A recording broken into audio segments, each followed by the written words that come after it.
নমস্কার। আজ আমরা গভর্নমেন্ট অফ ওয়েস্ট বেঙ্গলের ঐক্যশ্রী মাইনরিটি স্কলারশিপ সম্পর্কে কিছু জানব। তো আমরা জানি এই ঐক্যশ্রী মাইনরিটি স্কলারশিপ সেটি কিন্তু দুটি পার্টে হয়ে থাকে, একটা হচ্ছে ফ্রেশ অ্যাপ্লিকেশন আর একটা হচ্ছে রিনিউয়াল অ্যাপ্লিকেশন। তো বর্তমানে আমাদের যে টার্গেট সেটি হলো যে সমস্ত স্টুডেন্ট আগের বছর টাকা পেয়ে গেছে তারা হচ্ছে রিনিউয়ালের আওতায় এসে যাবে এবং তাদেরটা কিন্তু স্কুল লগ ইনের মধ্যে অলরেডি দেওয়া আছে, শুধু আমাদের ভেরিফিকেশান কমপ্লিট করে দিতে হবে। এবং এই রিনিউয়াল অ্যাপ্লিকেশান বাদ দিয়ে যে বাচ্চাগুলো পড়ে থাকবে তাদেরকে আমরা ফ্রেশের আওতায় এনে তাদের অ্যাপ্লাই করে দিতে হবে।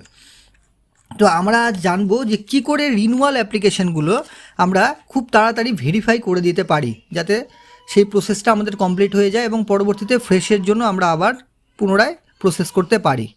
তো তার জন্য আমাদের কি করতে হবে সেটি আমরা একটু দেখে নিব। তার জন্য আমাদের প্রথমেই যেটা করতে হবে সেটা হলো যে ঐক্যশ্রী মাইনরিটি স্কলারশিপের যে ওয়েবসাইট আছে সেই ওয়েবসাইটটা আমরা অলরেডি জানি, সেটা হলো wbmdfcscholarship.in wbmdfcscholarship.in এবং সেখান থেকে গিয়ে আমাদের ইনস্টিটিউট এরিয়াতে যেতে হবে। তারপর ইনস্টিটিউট লগ ইনে ক্লিক করতে হবে। ক্লিক করে আলিপুরদুয়ার ডিস্ট্রিক্ট সিলেক্ট করব। সিলেক্ট করে সেখানে ইউজার নেম, আপনাদের যে ডাইস কোডটা আছে সেটাই হচ্ছে ইউজার নেম, এবং পাসওয়ার্ড হচ্ছে আপনাদের সবারই নতুন করে সেট করা আছে, সেই পাসওয়ার্ডটি আমরা দিয়ে দেব। তো ইউজার নেম হচ্ছে আপনাদের ডাইস কোড এবং পাসওয়ার্ড আপনারা যেটা সেট করেছেন সেটা, এবং সেশন কিন্তু সবসময় 24-25 থাকবে। এরপর যে ক্যাপচাটা দেখা যাচ্ছে সেই ক্যাপচাটি দিয়ে আমরা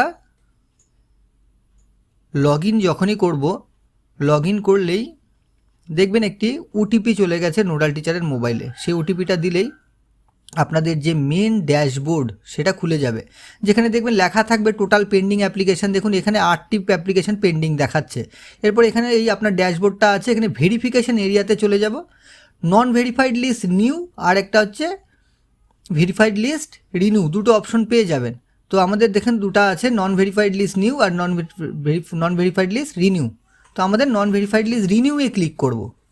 ক্লিক করার পর দেখুন স্কিম এখানে 4টি অপশান আছে, 5টি, তার মধ্যে প্রি ম্যাট্রিক সিলেক্ট করব, শুধু প্রাইমারি মানে ক্লাস 1 to 10 জন্য প্রি ম্যাট্রিক সিলেক্ট করব।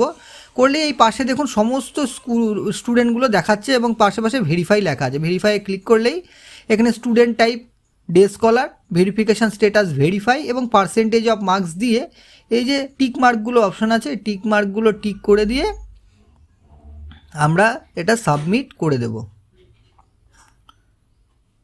যদি ভেরিফাই হয় তাহলে ভেরিফাই, যদি রিজেক্ট করতে হয় সেক্ষেত্রে আমাদের মাথায় রাখতে হবে শুধু সেই অ্যাপ্লিকেশানগুলো রিজেক্ট করব যারা আপনার স্কুলে ফেক স্টুডেন্ট আছে, সেক্ষেত্রে কিন্তু আমরা রিজেক্ট করব।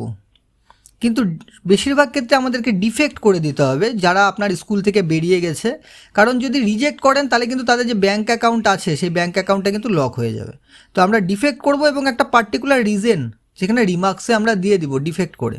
কিন্তু রিজেক্ট কিন্তু খুব করবেন না, রিজেক্ট করলে কিন্তু সে আর ওই ব্যাঙ্ক অ্যাকাউন্ট দিয়ে অ্যাপ্লাই করতে পারবে না। আর ভেরিফাই করার জন্য ভেরিফাই ওখানে সিলেক্ট করব, এক্ষেত্রে রিমার্কস দেওয়ার দরকার নেই।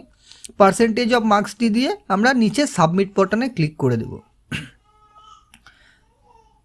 তো এইভাবে প্রত্যেকটি অ্যাপ্লিকেশানকে দেখুন যতগুলো দেখাচ্ছে এখানে 8টা আছে, প্রত্যেকটা অ্যাপ্লিকেশানকে ইন্ডিভিজুয়ালি আমাদের ভেরিফাই করে দিতে হবে। ভেরিফাই করে দিলেই আপনাদের রিনিউয়াল অ্যাপ্লিকেশানটি কমপ্লিট হয়ে যাবে। এবং এরপরে আমাদের সেমভাবে ফ্রেশ অ্যাপ্লিকেশানগুলোকেও কিন্তু আমাদের ভেরিফাই করতে হবে। প্রথমে রিনিউয়ালে গিয়ে যেটা করেছি আমরা, সেমভাবে নন ভেরিফাইড লিস্ট নিউয়ে যেতে হবে, গিয়ে স্কিম সিলেক্ট করতে হবে এবং সেভাবে কিন্তু নিউগুলোকেও ভেরিফাই করতে হবে। তো এখানে আমাদের এখন বর্তমানে যে রিনিউয়াল অ্যাপ্লিকেশানগুলো পড়ে আছে সেগুলোকে অ্যাজ সুন অ্যাজ পসিবল আমাদেরকে কমপ্লিট করে দিতে হবে, যাতে এই বাচ্চাগুলোর টাকা ছাড়ার প্রসেসটা আমরা কমপ্লিট করে দিতে পারি। আর এটার কিন্তু আমরা রিকোয়েস্ট রাখবো যে 10 তারিখের মধ্যেই আপনারা এই পুরো অ্যাপ্লিকেশান যা ভেরিফিকেশান আছে সেটা কমপ্লিট করে দেবেন।